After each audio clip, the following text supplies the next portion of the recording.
नमस्कार। चलिए आज एक सफर पर निकलते हैं। हमारे चारों ओर जो जिंदा धड़कती हुई दुनिया है, जिसे हम जैव विविधता या बायोडायवर्सिटी कहते हैं, उसे जरा करीब से समझने की कोशिश करते हैं। कभी सोचा है कि आम की इतनी सारी किस्में क्यों हैं? दशहरी, लंगड़ा, चौसा या फिर चावल के सैकड़ों प्रकार। ऐसा क्यों होता है? इसका जवाब छिपा है जेनेटिक डाइवर्सिटी यानी आनुवांशिक विविधता में। और बस यहीं से हमारी आज की बातचीत शुरू होती है। तो आखिर ये बायोडाइवर्सिटी है क्या भला? देखिए, बहुत सीधे शब्दों में कहें तो इसका मतलब है जीवन की विविधता। मतलब पृथ्वी पर जितने भी तरह के जीव जंतु, पेड़ पौधे, छोटे छोटे बैक्टीरिया हैं, वो सब, उनके जीन्स और वो जिस माहौल में रहते हैं, वो सब मिलाकर बायोडाइवर्सिटी बनाते हैं। ठीक है, तो बेसिक आइडिया तो मिल गया। अब जरा इसे और गहराई से समझते हैं। देखिए, बायोडाइवर्सिटी को हम 3 मेन लेवल्स पर देख सकते हैं, और एक बार ये तीनों समझ आ गए ना, तो पूरा कॉन्सेप्ट एकदम क्लियर हो जाएगा। तो ये 3 लेवल कौन कौन से हैं? सबसे पहला है जेनेटिक डाइवर्सिटी। इसका मतलब है एक ही प्रजाति के अंदर की वैरायटी। जैसे हमने चावल की बात की, सैकड़ों किस्में। दूसरा लेवल है स्पीशीज डाइवर्सिटी, यानी किसी एक इलाके में कितनी अलग अलग तरह की प्रजातियां रहती हैं। और तीसरा और सबसे बड़ा लेवल है इकोसिस्टम डाइवर्सिटी, मतलब अलग अलग तरह के घर, जैसे जंगल, रेगिस्तान, नदियां, पहाड़, जहां ये सारी जिंदगी पनपती है। ओके, तो हमने ये तो समझ लिया कि बायोडाइवर्सिटी क्या होती है।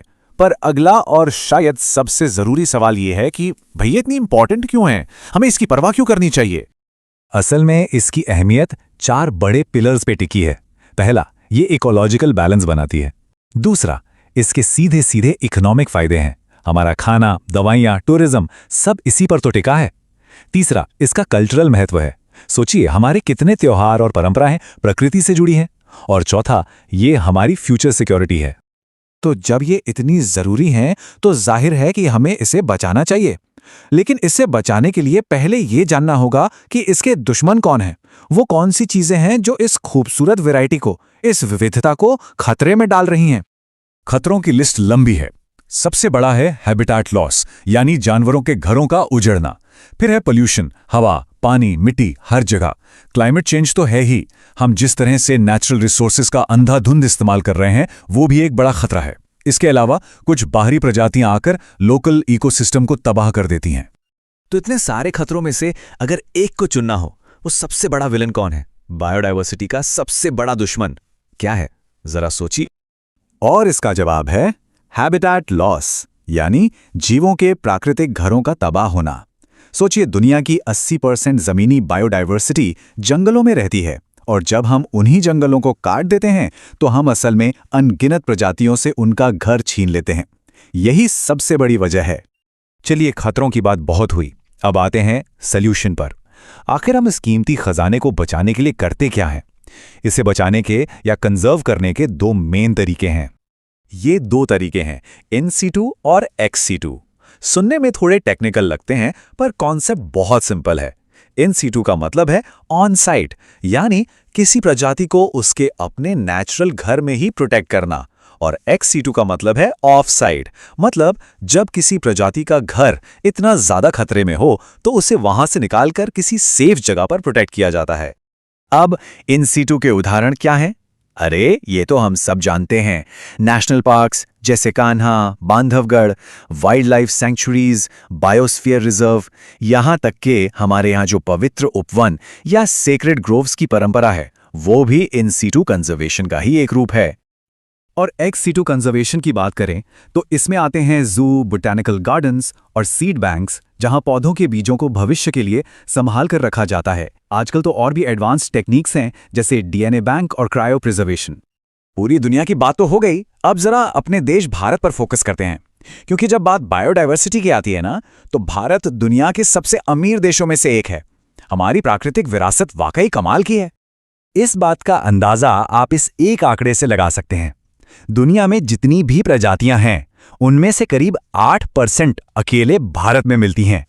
सोचिए जरा, ये एक बहुत बड़ा नंबर है और साथ ही एक बहुत बड़ी जिम्मेदारी भी। और बात यहीं खत्म नहीं होती।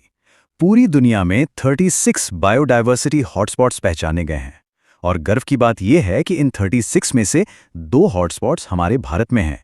एक तो है पूरा हिमालय का क्षेत्र और दूसरा है वेस्टर्न घाट। अगर किसी एक राज्य की मिसाल लें, तो मध्य प्रदेश को देखिए। उसे टाइगर स्टेट ऑफ इंडिया का दर्जा मिला हुआ है। ये सिर्फ टाइगर्स का ही नहीं, बल्कि चंबल नदी में मिलने वाले घड़ियाल जैसे कई और दुर्लभ जीवों का भी एक बहुत जरूरी घर है।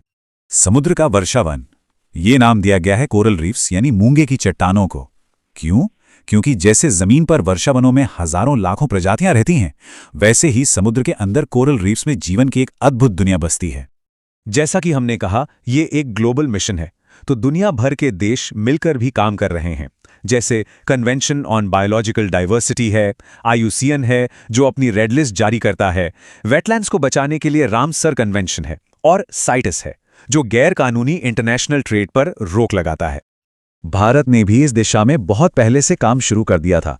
1972 में आया हमारा वाइल्ड लाइफ प्रोटेक्शन एक्ट, फिर 1973 में लॉन्च हुआ प्रोजेक्ट टाइगर, 1992 में प्रोजेक्ट एलिफेंट शुरू हुआ और 2002 में नेशनल बायोडाइवर्सिटी एक्ट भी पास किया गया।